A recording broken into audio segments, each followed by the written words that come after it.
I'm 83, and what I'm about to tell you will hurt to hear, but it may save you decades of regret. My name is Walter Bennett, and if you're watching this with a busy mind and a full calendar, I want you to know something gently and honestly. I was you. I believed that if I just worked a little harder, earned a little more, climbed a little higher, I would finally feel safe. I thought money would quiet the fear in my chest. It didn't. Time is running out for me now. I can feel it when I lace my shoes and my fingers don't quite obey. I can feel it when winter settles into my joints and every step sounds louder than it used to. But if my mistakes can spare you even a fraction of the loneliness I carried for half a lifetime, then this old heart of mine will have done something right. There was one ordinary afternoon that changed everything. Not a dramatic explosion, not a movie scene, just a quiet moment that split my life into before and after. And before I tell you about it, I want to ask you something. When was the last time you felt truly alive? Not productive, not impressive, but alive. I used to be a man people admired. By 45, I owned a construction company in Portland with my name on the trucks. I wore crisp shirts and polished shoes. I carried a leather briefcase that smelled like coffee and ambition. People stood a little straighter when I walked into a room. My wife Margaret would stand beside me at company dinners in her blue silk dress, her hand resting lightly on my arm while I told the same story about starting with nothing. Everyone laughed at the right places, and inside I felt empty. Busy, but empty. I was always tired, always rushing, always promising myself that next year would be different. I told myself I was doing it for my family, but the truth was harder to admit. I was doing it for the applause, for the nods of approval, for the feeling of being important. The defining moment came on a rainy Tuesday in October, 14 years ago. I remember the smell of wet leaves on the sidewalk and the way my shoes squeaked on the tile as the nurse pushed my wheelchair down the hospital corridor.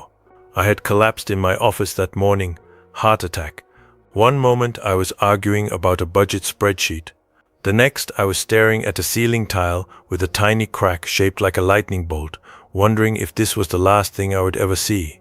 Before that day, my life looked impressive on paper. But let me show you what it really looked like. I missed my daughter Emily's piano recital because a client couldn't wait.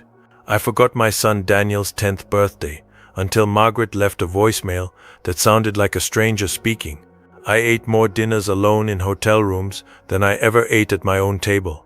One night, I came home at midnight, loosened my tie, and found Margaret asleep on the couch with a cold plate of pot roast beside her. She had waited. I stepped over her shoes and went straight to bed. I didn't even kiss her forehead. That moment still burns. The old life was a blur of airports, boardrooms, and promises of someday. Someday we'll travel. Someday I'll slow down. Someday I'll be present. But someday kept moving farther away. The irony still makes me shake my head. The bigger my bank account grew, the smaller my life felt. Then came the heart attack, the beeping machines, the sharp smell of disinfectant, the soft footsteps of nurses at night. Margaret sat beside my bed holding my hand like it was something fragile she might lose. Her eyes were red, not just from crying, from years of being unseen. That night I couldn't sleep. I listened to the rhythm of my heart on the monitor and thought, is this it?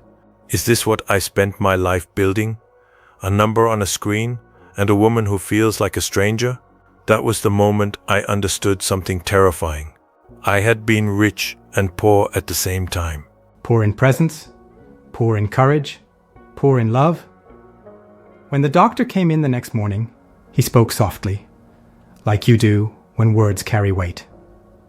"You're lucky, Walter," he said. "Most men don't get a warning." A warning. That word followed me home. It echoed in the hallway of our house. It sat with me at the kitchen table. It followed me into the quiet hours of the night. And slowly, painfully, it began to change me. That hospital room taught me 3 habits that made me happier than money ever did. Not all at once, not neatly, but one brave, awkward step at a time. The first habit was choosing connection over comfort. 2 months after I came home, I stood on my porch, holding a mug of coffee, staring at my neighbor Harold's door. We had lived next to each other for 12 years and never shared more than a polite wave. My chest felt tight. I almost went back inside. Then I knocked. Harold opened the door, wearing a faded flannel shirt and a surprised smile. "Walter, everything all right?" I swallowed and said, "Would you like to have coffee with me?" We sat at his tiny kitchen table for 3 hours. He told me about his late wife, Ruth, and how he still set out 2 mugs every morning without thinking. I told him I was afraid of dying without ever truly living. We laughed. We cried. And I walked home lighter than I had felt in decades. Connection isn't convenient. It's uncomfortable. It requires courage. But it heals what money cannot touch. The second habit was learning to tell the truth, even when my voice shook. One evening, I sat across from Margaret at the kitchen table, the same table I had ignored for decades. My hands were trembling so badly I had to wrap them around a mug just to keep them still. "I'm sorry," I said. "I made you feel alone in our own marriage." She looked at me like she was seeing a stranger, and then she cried. Not angry tears, relieved tears. And for the first time in 40 years, we talked like 2 human beings instead of 2 tired survivors. We talked about her loneliness, my fear, the dreams we buried. Truth did not break us. Truth rebuilt us. The third habit was presence. Real presence. Not my phone, not my schedule, just me and the moment in front of me. I learned it the afternoon my grandson Leo tugged my sleeve in the park. "Grandpa," he said, holding up a dandelion. "This is a wish flower." I knelt down in the grass and listened like it was the most important meeting of my life. Because it was. We blew the seeds into the wind together. And something inside me finally exhaled. Here is the part that is hard to say out loud. I regret not telling my father I loved him before he died in that quiet nursing home in Spokane. I regret the bedtime stories I skipped, the apologies I delayed, the hugs I rushed.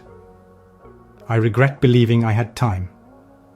There are faces that still visit me at night. My mother, standing at the sink, wiping her hands on a towel, waiting for me to notice her. Emily, sitting on the front steps, in her recital dress, clutching her sheet music. Daniel pretending not to care that I wasn't there. Love is patient, but time is not. Something beautiful happened when I chose to change. Margaret and I began walking the river trail every morning, even when the air was cold and our breath made little clouds. We learned each other again. Emily started calling just to talk, not for advice, just to share her day. Daniel brought his kids over for Sunday pancakes, and flour covered the counter like fresh snow. Peace slowly replaced fear. One evening last spring, as the sun poured through this very window, Margaret rested her head on my shoulder and said, "You're finally here." That sentence was worth more than every dollar I ever earned. And then came the moment that tied everything together. The moment that showed me what these 3 habits had truly given me. Last winter, during a heavy snowstorm, the power went out. The house was silent, except for the ticking of the old clock and the wind brushing the windows. We lit candles and sat close on the couch under one blanket. Margaret squeezed my hand and said, "I'm not afraid anymore." Neither was I. That is what happiness feels like. Not excitement, not success. Peace. If you remember nothing else from this old man, remember this. Connection beats comfort. Truth beats pretending. Presence beats pressure. You do not need a heart attack to wake up.